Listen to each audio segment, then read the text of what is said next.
we go. Let's start with d4. Javaz. d4, e6. So what is this? If I play e4 and he plays d5, then we transpose into a French defense. But he can play other things. That's what we did. Okay. So we get a French defense, but I started with d4. Happens sometimes.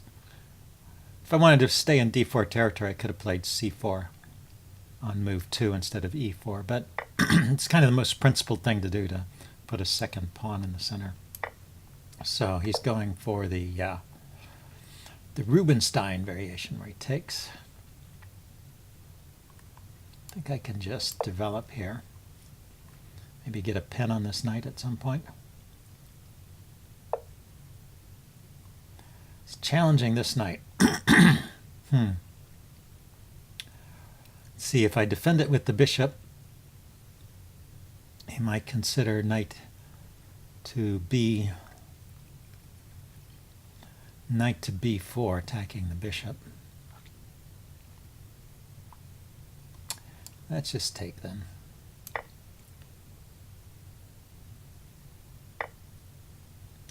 Okay, so do I want to pin that knight, or do I want to play bishop to d3?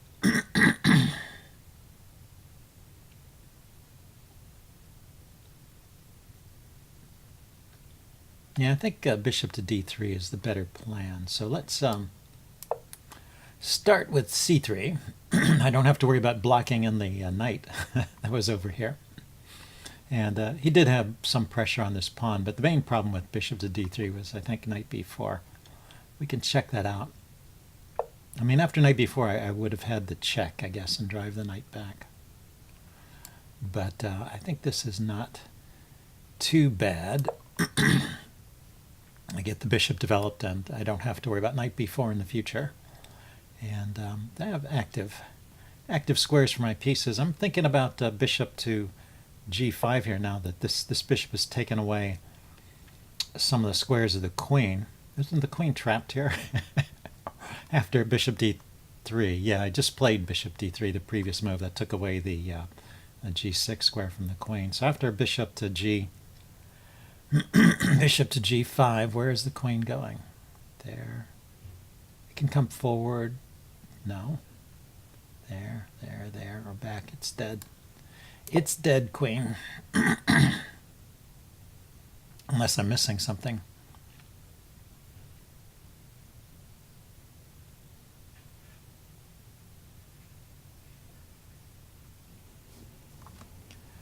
Okay, well, maybe I'll play another game here. Yeah, let's see if I can get another game.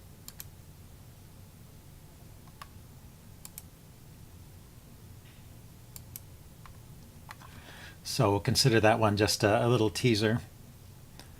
And the second game was the one I will analyze. I think that one was pretty self-explanatory.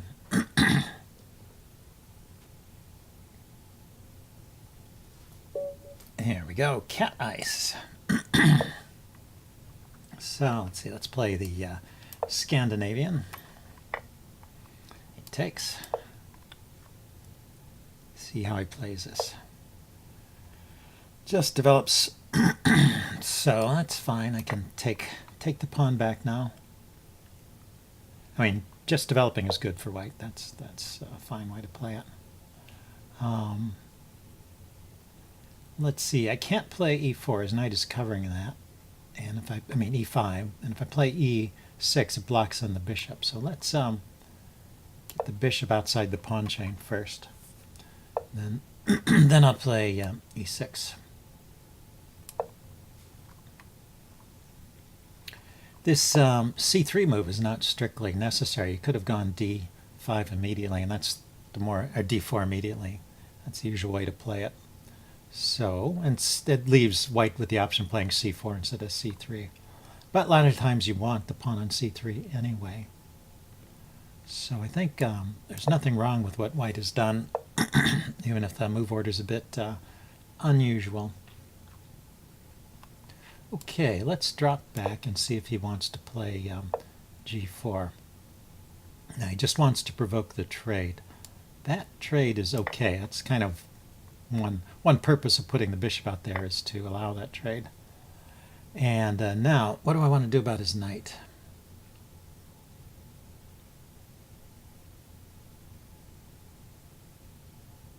I think I don't have to do anything right away. I can castle. When I develop my knight, he'll be in a position to trade it off. But I'm not sure if he wants to trade that knight or not.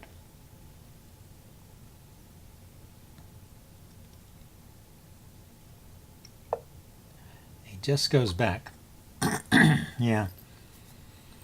So what to do now? Maybe c5, try and weaken his center here a little bit. If he kicks my knight, I can drop back to drop my knight back to f6 if he plays c4. So c5 he takes, I can take with either the bishop or the knight. It looks like that will help free up my game a bit. And put the rook on the c-file. Have some squares, bring the queen out in this diagonal.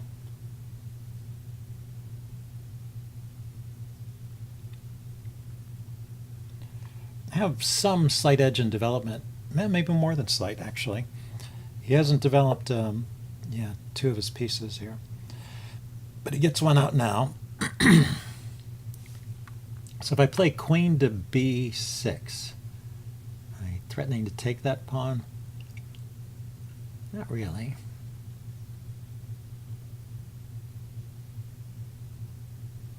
It's putting pressure on his b pawn. Yeah, I like queen b6 somehow. If he takes, maybe I'll take back with the bishop. Get this kind of pressure going. If he moves his knight to b3, that's kind of what I'm expecting. Oh, he didn't. Actually, I'm having second thoughts about bishop takes, because if he does play knight to b3, then I would just have to retreat the bishop. But if I have my knight up here, and he plays knight to b3, then I can trade it off. But he went to c4. Okay, so let's see what he's looking at. He's got a pretty good grip on that.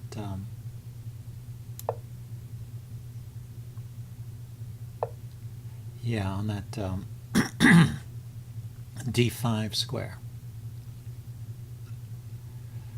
Let's see, and I can attack this with the bishop.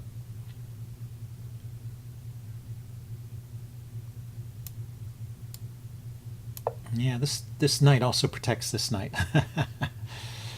But I'm thinking there's something here, like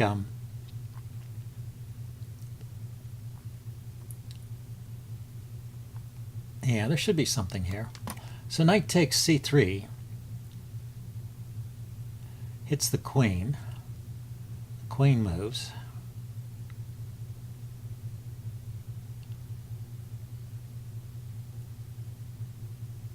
And I could move my knight, this knight, to defend the other knight.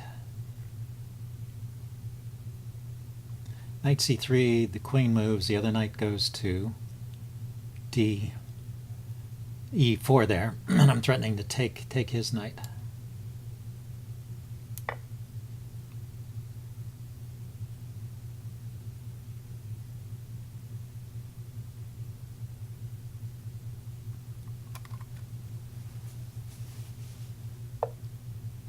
Yeah, so the queen goes there. So I was thinking knight e4, and now this knight on this knight on e5 is hanging, and if it moves, then the knight on c4 is hanging. Now my knights, they're in kind of a fragile position here, so it possibly has some way to exploit it. Maybe bishop to b2. Looks like that's maybe a good move. But, oh, he just takes my knight. Okay. So let's take his knight.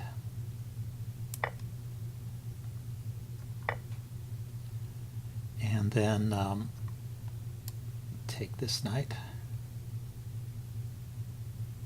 Yeah, I really thought he would take with the knight, force my queen to this diagonal, and play bishop b2. I didn't have an answer. I did not have an answer to that, so maybe we can check that out in the postmortem and see if that was a winning idea for for white. It was a little tricky, all those things hanging. And like I said, those two knights there were a bit fragile.